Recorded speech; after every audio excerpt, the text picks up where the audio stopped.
Bueno, pues muchísimas gracias a todos vosotros y vosotras por estar aquí. También muchísimas gracias a Rafael por la brillante exposición que ha hecho, que ya tengo que decir yo que sin saber nada de este tipo de cosas, sin saber mucho, me he enterado perfectamente, si no de todo, de casi todo. También gracias a Ramón por invitarme a participar en un acto tan interesante como este, y también por formarme, porque él me está formando mucho en este ámbito, de que, insisto, yo desconocía muchas cosas. Y obviamente había siempre una cuestión que salía, yo creo que en la exposición de Rafael ha ocurrido varias veces, es decir, bueno, es que tecnológicamente es posible, pero el problema es de rentabilidad económica, ¿no? En ese sentido, mi papel consiste en abordar la cuestión económica, ¿no? Y cuando digo la cuestión económica, como ahora veréis, no solo es la cuestión de rentabilidad económica, sino que voy muchísimo más allá, y como decía Ramón, desde una perspectiva macroeconómica, que por cierto es en lo que estoy especializado, y viéndolo, como también decía Ramón, de una perspectiva de la sociedad, más que desde el punto de vista de una empresa, que es como solemos hacer, y cuando Rafael hablaba, hacía hincapié en eso, o sea, es decir, no lo decía explícitamente, pero en todo momento estábamos pensando en si era rentable o no para una empresa. ¿Por qué tenemos sociedades tan avanzadas?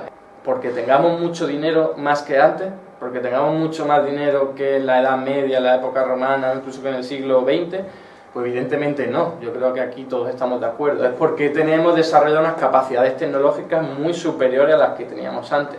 Tenemos desarrollado unos conocimientos mucho mejores que los que teníamos antes. Tenemos incluso mayor capital humano, es decir, gente más cualificada para realizarlo. Tenemos recursos naturales que somos capaces de utilizar, e incluso máquinas y herramientas que nos facilitan todo eso. Por eso lo importante es lo real, no el dinero, que como os voy a explicar ahora es ni más ni menos que una invención social que ha llevado a cabo el ser humano para facilitar las transacciones económicas que ocurren en sociedad. Esto es muy importante tenerlo en cuenta porque a mucha gente a veces se le olvida, ¿no? Y también relacionado con lo que Ramón decía, seguramente en las próximas sesiones hablaremos de eso, de ese empeño del sistema, de determinados intereses, de determinados colectivos, en que pensemos de una forma, como la que os voy a explicar luego, vamos a pensarlo solo desde el ámbito de la empresa y no en el ámbito general. Por ejemplo, en la época romana, y os voy a contar una anécdota, por cierto, de un economista muy famoso, que siempre la cuenta él, y dijo, es estadounidense, pero fue de visita a Italia, y cuando pasó por unas excavaciones en Pompeya con un guía turístico, pues el guía le dijo, mirad, estas son las monedas que se utilizaban en aquella época, ¿no? Y era porque el Estado, el Imperio Romano, ¿no? O la institución de Pompeya tenía que recaudar en impuestos para luego poder gastarlo en cualquier inversión pública, ¿no? Que realizara. Y entonces el economista le dijo, oye, pero esas monedas que según lo que dice tenía que recaudar la institución de Pompeya, ¿quién las creaba? Y el guía le dijo, bueno, pues las creaba la propia institución de Pompeya. Y dice, entonces ¿para qué las necesitaba recaudar en impuestos? Si para poder recaudarlas primero las tenía que crear y poner en disposición de la gente, ¿no? Y a través del gasto, o sea que primero iba el gasto y luego era la recaudación de impuestos. Y el guía pues no supo qué responder y dijo, bueno, pasemos a otro tema, ¿no? Es decir, os quiero decir con esto que el dinero en realidad se crea, y hoy día también se crea, a pesar de que tenemos en la mente que el dinero está, porque es curioso que nunca nos hemos preguntado que el dinero está, ¿no? O sea, ¿de dónde viene el dinero? Esa es la pregunta clave. Y nos hacen pensar que el dinero está y que hay que recaudarlo para luego poder gastarlo. Cuando en realidad, como os estoy diciendo con este ejemplo de la época romana, es al revés.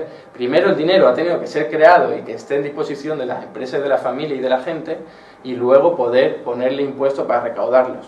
Porque si no hay euros, si no has creado euros, es imposible que los puedas recaudar con dinero, ¿no? Y cuando os decía que efectivamente eso ocurría en el pasado, también os digo que ocurre en la actualidad, ¿no? Pero nos preguntamos, oye, si el dinero es algo que podemos crear, entonces ¿qué necesitamos para poder llevar a cabo una transición del modelo energético que llegue a ser 100% renovable, ¿no?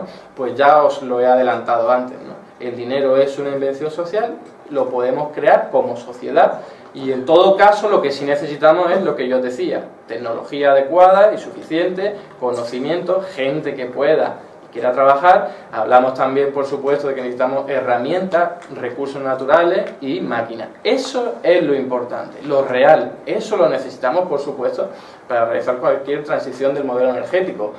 Pero lo que no es tan importante es el dinero, porque al fin y al cabo no se nos puede olvidar que el dinero, como vengo diciendo, es una invención del ser humano. Fijaos lo que os estoy diciendo. Técnicamente el dinero se puede crear y fijaos que en la actualidad el 97% de todo el dinero que hoy día existe no es físico, no es material, no son monedas ni son billetes, son simplemente anotaciones electrónicas en cuentas bancarias. Con lo cual es hoy día muchísimo más fácil crear dinero. ¿Por qué? Porque se hace así, tecleando, ni más ni menos que eso. El dinero se crea así. Y yo os estoy diciendo, técnicamente no hay ninguna restricción. Otra cosa es que sea deseable hacerlo o no. Esto es un tema en el que no me voy a meter aquí, pero sí es cierto que uno no puede crear en ninguna sociedad todo el dinero que quiera sin ton ni son, porque eso no tiene sentido y también crea desequilibrio macroeconómico. Pero lo que no podemos olvidar es que ni eso es de forma automática, ni tiene sentido que como sociedades nos hayamos atado las manos y digamos, oye, pues no vamos a crear dinero. O que en las escuelas de negocio, en las facultades de economía, ni siquiera nos hablen de esto, que es algo que tenemos que aprender de forma autodidacta. Y entonces digo yo, oye, pero ¿y en la realidad? O sea, en la actualidad, entonces ¿qué ocurre, no? ¿Qué ocurre con el dinero que hoy día se crea y que utilizamos? Yo os estoy diciendo, se crea así por simples anotaciones en un teclado informático. Bueno, pues el dinero, pues fijaos que el dinero oficial solo tiene sentido que sea colectivo, ¿no? Para eso hay instituciones públicas como los bancos centrales, que son las que tienen el poder de crear el dinero oficial y luego distribuirlo. Pero fijaos qué curioso lo que hoy día ocurre en nuestro sistema monetario, que es las instituciones públicas, que son los bancos centrales, que nos deben representar a todos, han subcontratado la creación de dinero. Y hoy día los bancos centrales crean muy poquito dinero en comparación con todo lo que podrían crear, porque la han subcontratado a los bancos privados. Los bancos privados también crean dinero de esta forma. Es un dinero que tiene su correspondencia o está respaldado por el Banco Central Europeo. Pero cuando una persona, por ejemplo, si yo voy a un banco y le pido un crédito y me lo da, que no nos engañemos, no es que me esté dando el dinero de otra persona, no tiene nada que ver. Eso es lo que siempre nos han enseñado los bancos. Lo que hacen es canalizar el ahorro para poder prestarlo. Cuando un banco da un crédito, lo único que hace es teclear la cantidad correspondiente en mi cuenta bancaria. Eso es lo único que hace. Y cuando un Banco Central Europeo crea dinero, por ejemplo, hoy día a todas horas los bancos centrales crean dinero, también los bancos privados, por lo que yo os estoy diciendo de que crean dinero a través de los créditos. Y hoy día el Banco Central Europeo cada mes crea 60.000 millones de euros simplemente tecleando en cuenta bancaria, pero ¿qué pasa? Que se los da a entidades financieras que tienen activos que son los únicos que está comprando el Banco Central Europeo. Podría teclear también para comprar pescado de una pescadería, o podría teclear para darle una renta garantizada, una renta básica a la gente, pero eso no lo hace. Lo único que hace es, como yo os estoy diciendo, comprar activos financieros a personas que hoy día se ha considerado que deberían tenerlo, porque así se pone en marcha el ciclo este de concesión de crédito. Es importante lo que yo os estoy diciendo, porque efectivamente la creación de dinero de esta forma, a partir de un sistema monetario como funciona hoy día, nos revela la barbaridad que hemos cometido a la hora de subcontratar la creación de dinero, porque podríamos utilizar esa creación de dinero para cualquier proyecto, por ejemplo, el de la Isla del Hierro, pero nos hemos atado las manos y los gobernantes hoy día han dicho no, el dinero no se va a crear por los bancos centrales, se va a crear a través de los bancos privados, porque les vamos a dar ese poder, tienen el poder, y que lo pongan en funcionamiento a través de créditos, es decir, estimulando una deuda. ¿Para qué? ¿Para qué? Para que hagan negocio las instituciones financieras privadas. Es que aquí no hay otra. Es decir, luego la teoría económica sí te lo respaldarán con que de esta forma es más eficiente, con que es mucho mejor porque son los bancos los únicos que saben distribuir bien el crédito. Parece que no han visto las crisis financieras que nos llevan atenazando, no solo desde este siglo, sino desde el siglo ya XVII, que había crisis financiera bancaria por el hecho de que había gente en bancos que tenía la capacidad de crear dinero y provocar crisis financieras de este tipo, ¿no? Y nos dice la misma teoría económica, este dinero no puede estar en manos de los gobiernos porque si no la usarían mal y habría muchísimos problemas. Pero claro, no nos dice nada de los problemas que genera un banco cuando da crédito. Y en ese sentido, cuando yo digo, estoy hablando obviamente de la sociedad, de lo que puede hacer con el dinero. Insisto, el dinero se puede crear para algo, porque hemos dicho, oye, pues es importante financiar esto. Financiar, y la gente dice, oye, pues necesitamos dinero, ¿de dónde lo sacamos? No, desde la sociedad somos capaces de crear dinero como herramienta, no en un fin en sí mismo, para poner en marcha gente que trabaje, obtener recursos, obtener maquinaria y hacer algo muy determinado. Pero ¿qué ocurre entonces con, por ejemplo, la exposición de Rafael cuando decía es que no es rentable? Pues evidentemente porque estamos poniendo el foco, ¿no?, el punto de vista, no desde la sociedad, que es capaz de crear dinero, sino desde un punto de vista de una empresa, que no es capaz de crear dinero y por lo tanto tiene que obtenerlo de algún sitio. Entonces fijaos que cuando uno dice, oye, es rentable hacer cualquier transición del modelo energético o hacer la experiencia en la isla de Hierro, llevarlo a cabo, pues lo que sí tiene sentido es decir, oye, los costes son los de la tecnología. Recordad que un coste, un producto que te cuesta 5 euros, tú necesitas 5 euros. Entonces el coste es lo que necesitas. Necesita la tecnología, necesita los recursos, etcétera, etcétera. Entonces podemos ir a través de esos elementos diciendo, oye, pues vamos a ver ahora sí los costes reales y los beneficios reales y no esos costes financieros, porque obviamente en términos generales no tiene sentido, ¿no? Tecnología. Disponemos de la capacidad tecnológica para aplicar una transición del modelo energético para que sea 100% renovable. Esto ya las dos exposiciones que han predecido las han dejado clarísimo. Claro que sí. Aragón incluso ha sido capaz de hacerlo en momentos puntuales de la demanda, ¿no? Lo mismo con Noruega, lo mismo con Uruguay, lo mismo con Costa Rica. Evidentemente tenemos la capacidad tecnológica y además cada vez los institutos de investigación son capaces de mejorar la capacidad tecnológica. Y vemos que efectivamente Ramón y Rafael daban muchos datos. Hoy día la capacidad de producir energía y de una forma muchísimo más eficiente que antes es increíble comparada con lo que conocíamos hace tan solo 10 años, ¿no? Por lo tanto, tecnología, primer coste que tenemos, ese parece que está bastante cubierto, ¿no? No nos parece un coste muy grande.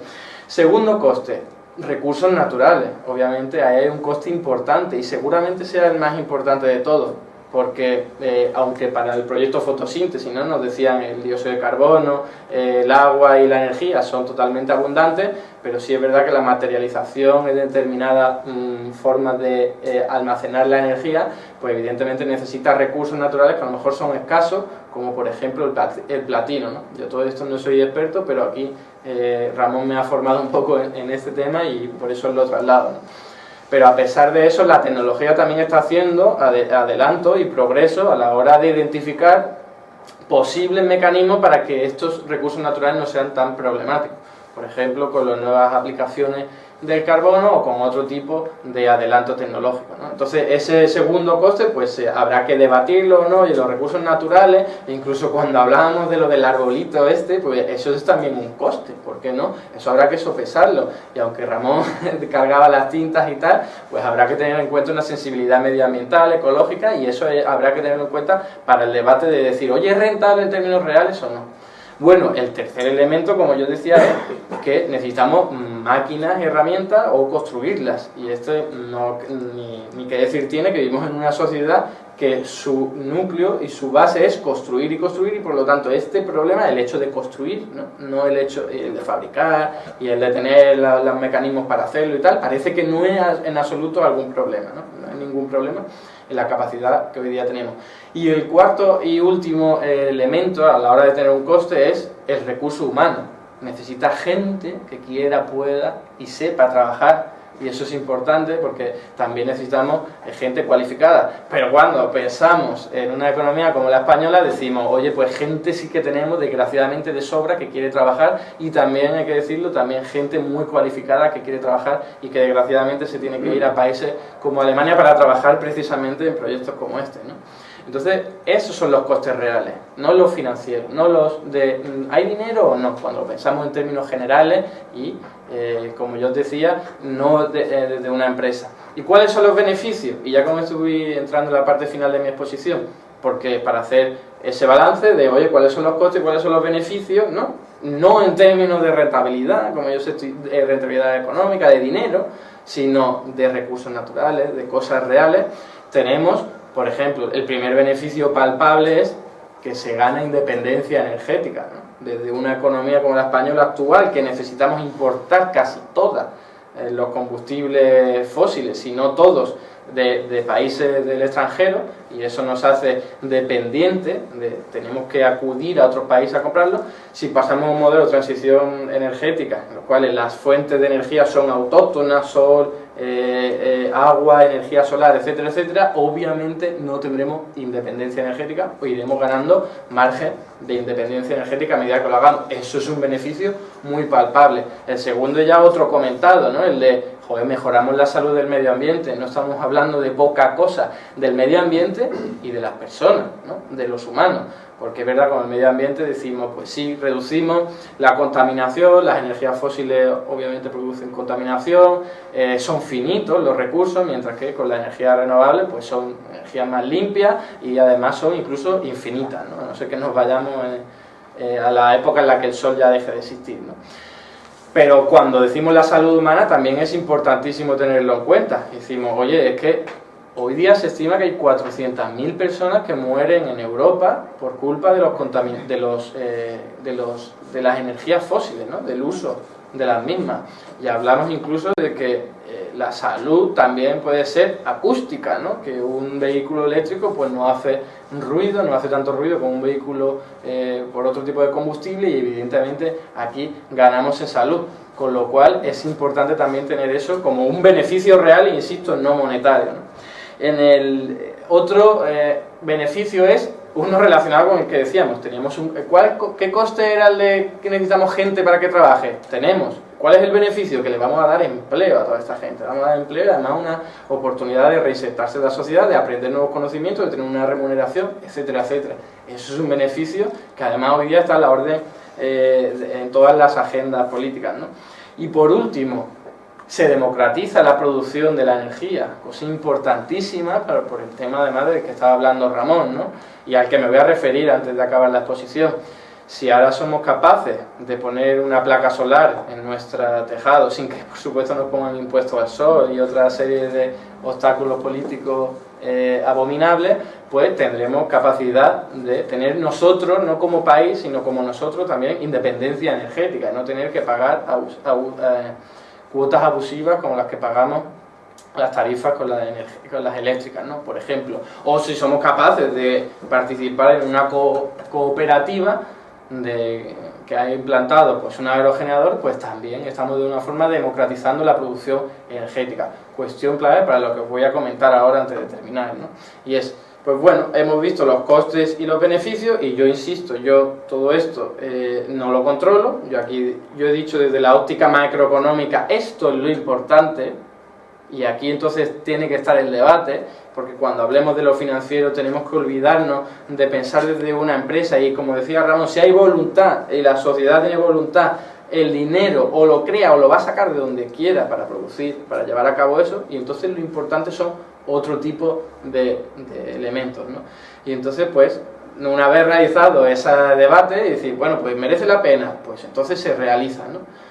Y como bien se decían en las exposiciones anteriores, oye, pues si es técnicamente factible, y además Ramón daba un poco, hacía hincapié en ello, si el problema no es la tecnología, y ahora yo os estoy diciendo que el problema ni siquiera es económico, porque si hay voluntad, etcétera, etcétera, lo que venía diciendo, se puede hacer, ¿cuál es el problema? ¿No? Y aquí yo que os vengo a ofrecer mi punto de vista particular y mi opinión, es decir, el problema es político. absolutamente político, y no es solo de cuestión política, sino de que vivimos en un mundo organizado de una determinada forma, en lo cual el poder y el dinero está distribuido de forma muy asimétrica. Tenemos oligopolios, como los que decía Ramón, energéticos, que si no les viene bien realizar el cambio de modelo productivo, de modelo energético, perdón, por lo que venía diciendo, el ejemplo de la isla era perfecto, ¿no? El coste, pensarlo así, ¿no? De macroeconomía lo tenemos muy claro. El coste, esta vez sí en términos monetarios, es igual al ingreso. Por lo tanto, nosotros decimos, joder, que nuestras facturas de la luz tienen un coste muy elevado, son de las más elevadas de España, ¿no? Pues tienes que decir, pero eso tiene otra contraparte. El coste son los ingresos de alguien, y ese alguien sabemos perfectamente quiénes son. Cuanto más alto sea el coste, más ingresos va a tener la contraparte, y por lo tanto más intereses va a tener en que eso se siga perpetuando de esta forma. Y yo ya estaba diciendo algo, ¿no? Cuando me refería al sector financiero. Tenemos un sector bancario y financiero que no quiere que la cosa cambie, y que no quiere que sea la sociedad quien diga, oye, pues ahora me voy a olvidar de la rentabilidad monetaria, y si me conviene realizar una transición del modelo energético, lo vamos a hacer. Y eso no quiere hacerlo el sector financiero, porque supone tener competencia, supone que todo ese dinero que se ponga en circulación de otra forma no lo van a poner ellos en circulación a través de crédito haciendo negocio. Por lo tanto, tenemos un sector muy importante con muchísimo poder que obviamente se va a oponer a un cambio de esta forma, porque altera y perjudica sus privilegios. Y nada más, muchísimas gracias.